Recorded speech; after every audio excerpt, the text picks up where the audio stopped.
बिस्मिल्लाहिर्रहमानिर्रहीम अस्सलाम वालेकुम। ये क्लास 9 केमिस्ट्री में हम पीरियड्स के बारे में पढ़ रहे थे। पीरियड्स को हमने समझा था, पीरियड टेबल में जो पीरियड्स होते हैं वो कैसे होते हैं और उनके बारे में तकरीबन हमने एक क्लास में बात की थी। आज हम ग्रुप्स के को स्टडी करेंगे कि इसमें जो ग्रुप्स हैं वो कैसे होते हैं और कितने ग्रुप्स होते हैं और कितने क्लासिफिकेशन उसकी कितनी होती हैं। तो देखिए, सबसे पहली बात यह है, हमारे जो पीरियोडिक टेबल है उसमें 8 ग्रुप्स होते हैं। कितने ग्रुप्स होते हैं? 8 ग्रुप्स होते हैं और उनकी 2 टाइप्स होती हैं। एक वो ग्रुप्स होते हैं जिन्हें ए ग्रुप्स कहा जाता है, जिसे 1A 2A 3A 4A।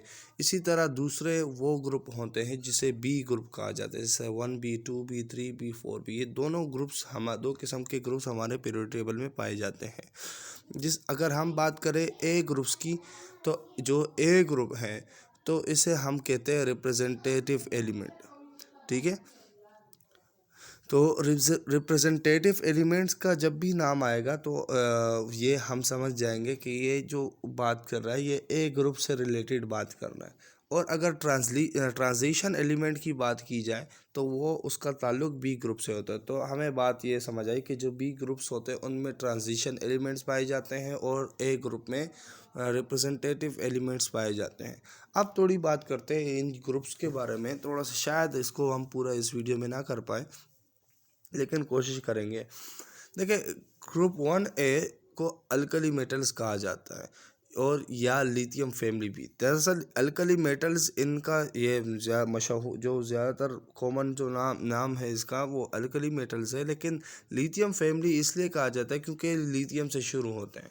आपको नज़र आ रहा होगा इसके ऊपर हाइड्रोजन, लेकिन हाइड्रोजन की वो असल जगह नहीं है इसकी। वो फिर इसके ऊपर एक चैप्टर है, फिर कभी इसकी बात आएगी, बात करेंगे। लेकिन जो 1A ग्रुप है, जो 1A है वो लिथियम से असल में शुरू होते हैं। देखो, आप नज़र भी आ रहा है एक कलर से सारे हैं, तो मतलब ये पूरा ग्रुप ये है, ये हाइड्रोजन इसके बाद है। अब तो इसलिए इसे लिथियम फैमिली कहा जाता है। इस ग्रुप में आपको नज़र आ रहा है, मैं ये नहीं बताऊंगा क्योंकि टाइम लगेगा, जो अहम बातें मैं बता देता हूँ।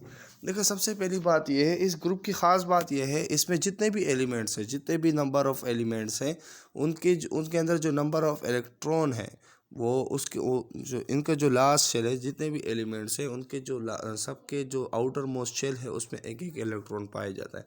चाहे वो आप पोटेशियम उठाए, रूबीडियम उठाए, फ्रेंशियम उठाए, सीजियम उठाए, सबके लास्ट शेल में, आउटर मोस्ट शेल में एक ही इलेक्ट्रॉन पाया जाता है। और वो ये जब बॉन्डिंग करते हैं तो हमेशा इलेक्ट्रॉन को लूज़ करते हैं और इन पर यूनिवेलेंट पॉजिटिव आयन, मतलब पॉजिटिव चार्ज आता है। इन पर हमेशा पॉजिटिव ही चार्ज आएगा, नेगेटिव चार्ज इन पर कभी भी नहीं आ सकता। दूसरी बात यह है कि इसकी जो तीसरी प्रॉपर्टी खुसूसियत है वो ये है कि ये सारे मेटल्स हैं, ये मेटल्स है। अब मेटल्स क्या होते हैं इसमें थोड़ी मैं बाद में बात करता हूँ। पहली बात ये, इसमें जितने भी एलिमेंट्स हैं सारे के सारे क्या है, मेटल्स है। और इनका जो मेल्टिंग पॉइंट है, पिघलने मेल्टिंग पॉइंट यानी तो वो जो है बहुत ही लो है। मेल्टिंग पॉइंट आपको मैं बता चुका, इसलिए मैं यहाँ पर नहीं बता पाया। देखिए, मेल्टिंग पॉइंट इनका बहुत ही लो है, बहुत ही जल्द ये मेल्ट हो जाते हैं। ये जो एलिमेंट है बहुत जल्द मेल्ट हो जाते हैं। ठीक है, इतना समझना काफ़ी हमारे लिए। एक और बात इसमें यहाँ पर लिखा, D you know francium, FR को फ्रेंशियम कहते हैं। ये दरअसल रेडियो एक्टिव एलिमेंट है। रेडियो एक्टिव एलिमेंट के बारे में मैं भी शायद बता चुका हूँ कि रेडियो एक्टिव वो एलिमेंट होते हैं, तापकार एलिमेंट, जो कि रेस खारिज करते हैं अपनी अनस्टेबिलिटी को ख़त्म करने के लिए, स्टेबल बनाने के लिए रेस इमिट करते हैं। और इनके इस्तेमाल के बारे में हम बात कर चुके हैं। अब हम बात करते हैं ग्रुप 2A के। ग्रुप 2A को अल्कली अर्थ मेटल भी कहा जाता है, बेरिलियम फैमिली भी कहा जाता है।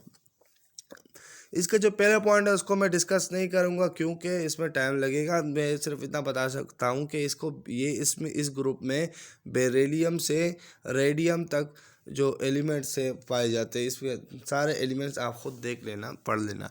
लेकिन एक बात मैं वजाहत करता चलूँ, मैं पहले बता चुका इस बात को, लेकिन मैं यहाँ पर वजाहत भी कर दूँ कि देखिए, ग्रुप उसे कहते हैं जो हॉरिजॉन्टल कॉलम की शक्ल में आपको जो नज़र आते हैं पीरियोडिक टेबल में, जो सीधे जो ऊपर से नीचे तक जो होते हैं, तो इसे ग्रुप कहा जाता है।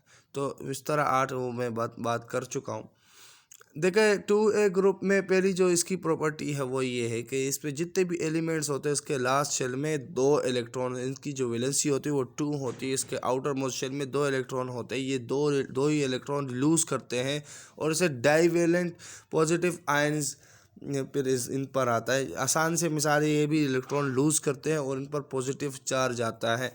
और एक और बात, इसको जिस तरह मैंने बात की थी वो पहले 1A ग्रुप इनका मेल्टिंग पॉइंट लो होता है, लेकिन इनमें ये बात नहीं होती, बल्कि इनका जो मेल्टिंग पॉइंट जितनी भी है, डेंसिटी इनकी है, बॉइलिंग पॉइंट है, मेल्टिंग पॉइंट है, वो इरेगुलर है, पता नहीं लगता कि किस एलिमेंट का क्या है, किस एलिमेंट का क्या है। तो इसलिए इस ग्रुप को ये मखसूस नहीं किया गया, सिर्फ ये लिखा दे show irregular density melting and boiling point, मतलब इरेगुलर है कि कुछ कह नहीं सकते फिक्स।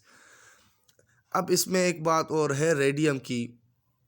रेडियम इसमें रेडियो एक्टिव एलिमेंट है। ग्रुप 3A की मैं बात करूं, इसे बोरोन फैमिली कहा जाता है। अच्छा एक और बात मैं देखो, ये जो 1A 2 है इसके इनके अपने अपने नाम है। जिस तरह 1A को अल्कली मेटल और अल्कली अर्थ मेटल्स कहा जाता है, ऐसा ग्रुप 2 है इसे बोरोन फैमिली कहा जाता है। बोरोन फैमिली जो कि टेलियम तक है। अच्छा इसकी जो वैलेंसी है उसको वो 3 होती है, इसमें मतलब आखिर लास्ट शेल में 3 इलेक्ट्रॉन तमाम एलिमेंट्स में पाए जाते हैं और ये जब रिएक्शन करते हैं तो ये तीनों इलेक्ट्रॉन लूज़ करते हैं और इन पर ट्राईवेलेंट पॉजिटिव आयन चार्ज आता है, सिवाय बोरोन के। एक्सेप्ट बोरोन लिखा हुआ है, मतलब ये कि बोरोन के अलावा।